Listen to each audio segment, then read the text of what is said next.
Hello and welcome if you're new to my channel, and if you're a subscriber, a warm welcome back. This video is one of two reaction videos I have recorded this week. They're very similar. The first was a reaction to Sophie Chohet's video, which I will include at the end of this video. The second, which is this one, is a reaction to a video recorded by the Chic Maven, and the video is entitled, "Is Social Media Ruining Fashion? How luxury brands are becoming basic."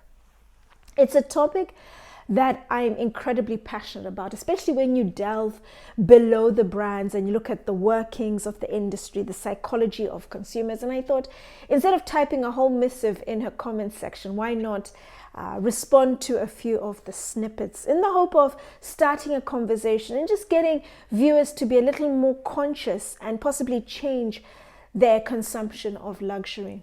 I'm Anesu Sagonda, and I produce educational luxury content for anyone after the finer things. Whether you're young and starting out in life and wanting to reap the benefits of buying quality from the get-go, or you're new to money and wanting to learn how to navigate the terrain, or you're into luxury but you want to focus more on quality under the radar brands, then my content is geared towards you.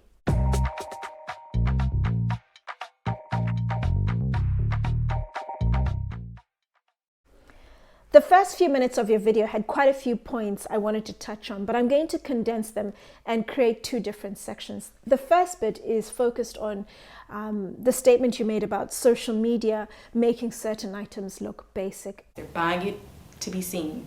Eventually, now when you wear them, you're being called basic. I think that is only on social media, online, and not in real life.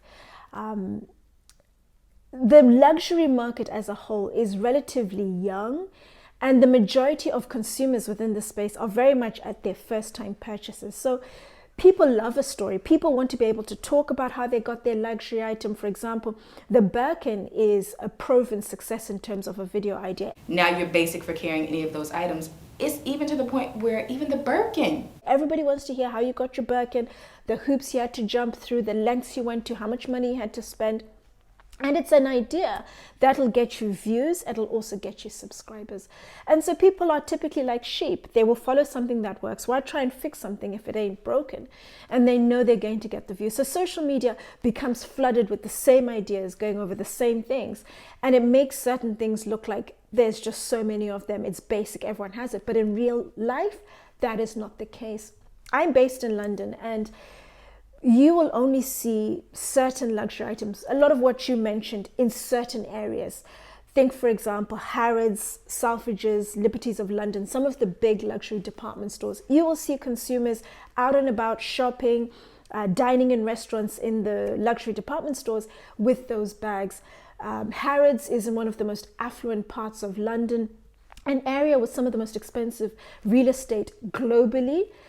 Incredibly affluent area that has a lot of these bags out and about, in the gym, restaurants, people shopping. But once you move away from that, you hardly see any of the said luxury items. And even when I'm in the US, in New York, I see the luxury items in Saks, I see them in Bergdorf Goodman's. But once I'm out and about walking around Manhattan in fairly affluent areas, you don't see a lot of the luxury items. Maybe every 200 people I see. And it may not even be the big brands like Chanel, for example, or Hermes, but it's more your mid-tier luxury brands. And then also going on to your point about even teenagers, young people having the bags, there are a lot of brands that thrive from creating dupes and some that just create pure fakes. I was in South Africa recently, and I was in the mall, and I saw some of the most impressive copies of Chanel classic flaps, Louis Vuitton bags, and various Christian Dior bags. They were fantastic to look at. They looked exactly like the real McCoy, but it was only when you delved in and looked at the bag in detail you realized that actually there's no chance. I mean, this is a bag retailing for 20, 30, 40,000 pounds, the equivalent of that. But they were very good copies. And it takes a lot for someone to actually look at someone's bag and really scrutinize it. So social media is making certain items basic, but in real life, that is not the case. One of the reasons people buy luxury handbags is for the status. which is a reason that really doesn't matter. At its core, luxury is about an identity, and people buy luxury items because they want to identify with whatever that luxury brand stands for, whether it makes them feel good, complete, it makes them the envy of their reference group, whether it's their friends, their family, their colleagues. They buy it because they want to be associated with whatever feelings or hype go with that brand. And you have a lot of your big hip-hop artists, Jay-Z, Nicki Minaj, who have rapped about Christian Louboutin, for example, the red bottoms, and people buy them in droves because they want to be the envy. They want people to look at them and think, wow, they can afford that. They've arrived. They're living the life. And I say fair play to brands like Christian Louboutin, Chanel, Louis Vuitton, for example, who create these iconic products. Use the slickest marketing, sell them at very high prices, and people buy them.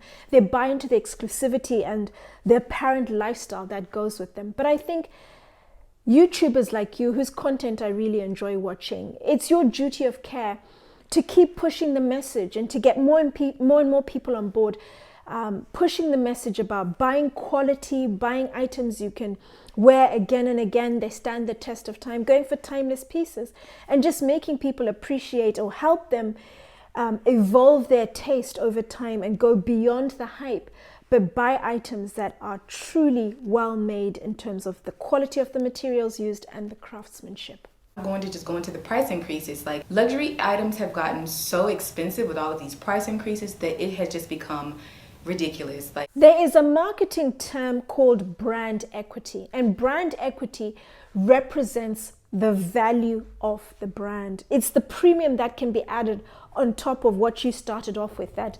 for prices are going up because raw materials are going up, labor's going up, a number of other variables are going up, the overheads of the factory where the bags are being made, those are all going up and they're added to the price. But you get, as I mentioned, a concept called brand equity, and it very much looks at the value of the brand. It's the difference between a branded product versus an unbranded product, the generic. And when you consider, for example, the consumer perception of the brand, the quality of the products, their awareness, their association, their loyalty to the brand, for example, if all those variables are high, then it is said the brand has high brand equity, and therefore it can add a higher value premium to the price of the product, and therefore it can dictate a higher price because the consumer is getting a lot of variables, a lot of assets, a lot of goodness that come with that product. And that's why you have brands such as Chanel, Hermes, Christian Dior, for example, having high prices because they have high brand equity. Therefore, they're able to add a much higher value premium to the value of their brand and charge that back to the consumer. I guess the day consumers stop having high regard for those brands is when we'll start to see the prices slowing down. Maybe. They are on social media. They kind of have to combat that in a way. Like, yes, they need to raise their prices for all of the economic reasons, but I think they also raise them to kind of combat that oversaturation. I think that's a little bit of a factor. I agree with your comment about putting prices up for economic reasons, rising costs, labor, and so forth. But brands do not put prices up to stop people buying the products. It's the total opposite. Companies are here to make money, and they will make money in the most brutal way. Putting prices up is actually to make you want to buy the products even more. There's this reverse psychology that the more expensive something is, the more people want it. And what you'll also find out over time is that sometimes it's not the people who can comfortably afford the luxury products because they are in well-paying jobs or they are wealthy.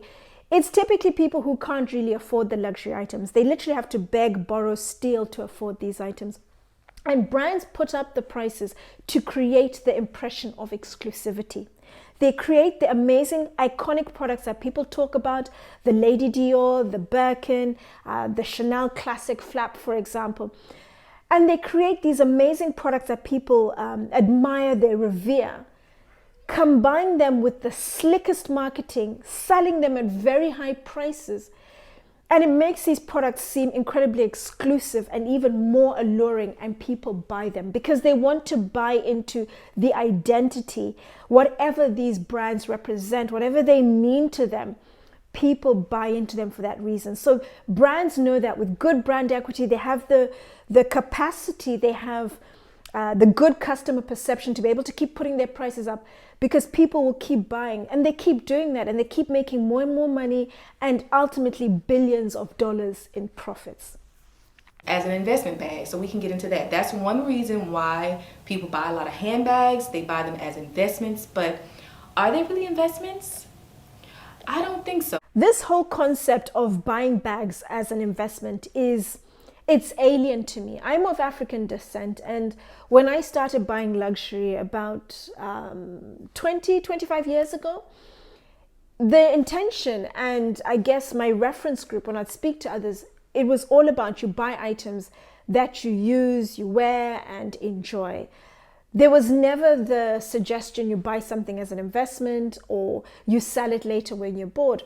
And it's something that, although I've spent the majority of my adult life in the West, I can't seem to get my head around buying things as an investment.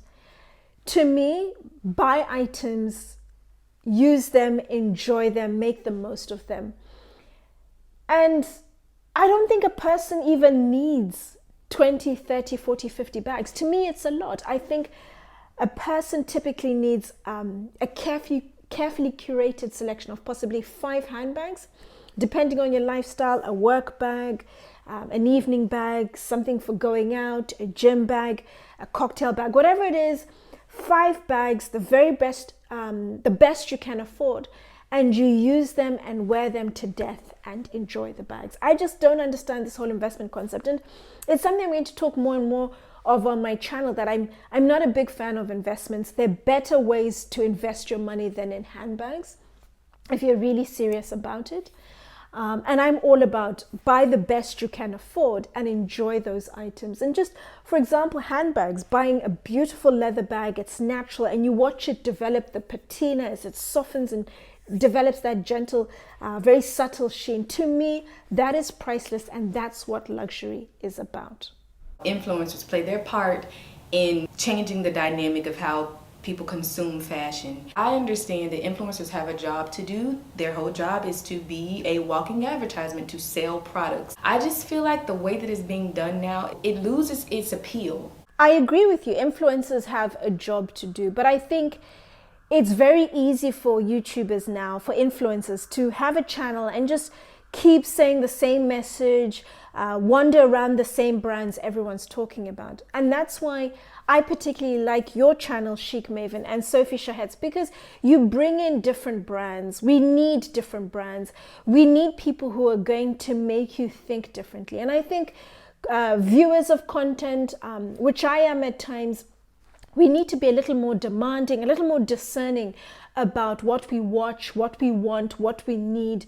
Going for channels like yours where you bring in more information, you make people think, you make people become conscious and deliberate about their purchases. And I think what you're doing, you're on track, you're doing the right thing. And I look forward to seeing more and more of your content, and hopefully more conversations going on with other like-minded channels. But I'd love to get your thoughts on the content I've created for this, the greater topics that were being discussed. As always, thank you for watching, and I look forward to seeing you again soon.